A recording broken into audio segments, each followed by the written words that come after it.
Hi friends. பேரரசர் அசோகரின் வாழ்க்கை வரலாறை பற்றி இதில் பார்ப்போம். ஒரு சின்ன இன்ட்ரொடக்ஷன். அது எப்படின்னா, சந்திரகுப்த மௌரியர், சமுத்திரகுப்த மௌரியர் அப்படின்னு சொல்லிட்டு இந்த மௌரிய பேரரசு அந்த வழியில் வந்தவர் தான் இந்த பேரரசர் அசோகர். இது எதை பற்றிய ஸ்டோரின்னா, அசோகர் எப்படி அரச பதவி அடைஞ்சார். அப்புறம் கார்வகி, இளவரசி கார்வகின்னு சொல்லிட்டு ஒரு பெண்ணை கல்யாணம் பண்ணியிருப்பார். அவங்களுக்கு லவ் ஸ்டோரி தான் இந்த ஸ்டோரியில். ஃபஸ்ட்டு இதில் அசோகருக்கு பிறப்பு எப்படின்னு பார்ப்போம். அசோகருக்கு அப்பா பிந்துசாரர். அவர் ஒரு அரசர். அப்படின்னா சக்கரவர்த்தி, பேரரசர் அப்படின்னு எல்லாம் உண்டுல. அதை வச்சு பார்க்கும்போது பிந்துசாரர் ஒரு அரசர். அப்போ அவருக்கு 3 மனைவிகள் உண்டு. மனைவி பேர் டயானா, 2வது மனைவி விமலா, 3வது மனைவி தர்மா. தர்மாவுக்கு மேலே பிந்துசாரர் ரொம்ப லவ், ரொம்ப கேரிங், ரொம்ப பாசமாக இருப்பாங்க. அதனால வேற உள்ளவங்களுக்கெல்லாம் இவங்கள மேலே பொறாம, நல்லா பொறாம. தர்மா குழந்தை பெற்றெடுக்க அந்த இதில் இருப்பாங்க. பிரசவ வழியில் துடிச்சிட்டே இருப்பாங்க. அப்போ இந்த இளவரசி டயானாவுக்கு மாமியார் பேர் ஹெலனா. இவங்கெல்லாம் சேர்ந்து இந்த அசோகரை எப்படி கொல்லணும், அசோகர் பிறந்தாருன்னா அவரை தான் அரசராக்குவாங்க அப்படின்னு சொல்லிட்டு இவங்க சதித்திட்டம் தீட்டிகிட்டே இருப்பாங்க.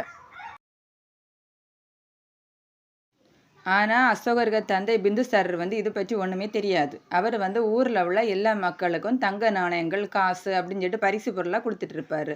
தனக்கு ஒரு பையன் பிறக்க போகிறான் அப்படின்னு சொல்லி சந்தோஷத்தில் எல்லாருக்குமே வாரி வழங்கி நல்ல சந்தோஷமாக இருப்பார். ஆச்சாரிய சாணக்கியா அசோகருக்கு ஜாதகத்தை எழுதிட்டு இருப்பார். இவர் 6 மாதமாக அசோகருக்கு ஜாதகத்தை வரைஞ்சிட்டு இருப்பார். அதில் அவர் கண்டுபிடிக்கிறது என்னென்னா, அசோகர் சக்கரவர்த்திக்கெல்லாம் சக்கரவர்த்தி ஆவார். நிறைய நாடுகளை போரிட்டு வெல்வார். ஒரு பெரிய மாவீரன்.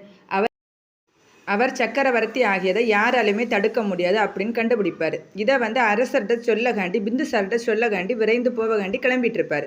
அந்த நேரம் பார்த்து அந்த அரசு டயானா ரொம்ப பொறாம பிடிச்சவங்கல்ல, அவங்க சாணக்கியா ஏதாவது அரசர்கிட்ட சொல்லிடுவாருன்னு சொல்லிட்டு அவரை பார்க்க வருவார்.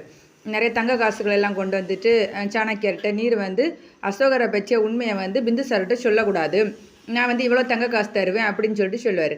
உடனே சாணக்கியா சொல்லுவார், எனக்கு இந்த தங்க காசெல்லாம் பெரிய விஷயமே கிடையாது அப்படின்னு சொல்லிட்டு அவர் இடுப்பு மடிப்பில் ஒரு தங்க காசு வச்சுருப்பார். அதை எடுத்து கட்டி சொல்லுவார், எல்லாமே இந்த தங்க காசுக்கு ஈடாகாது, நீங்கள் என்னை எப்படி தான் தடுத்தாலும் நான் பிந்துசார்கிட்ட உண்மையை சொல்ல தான் செய்வேன் அப்படின்னு சொல்லிட்டு போவார்.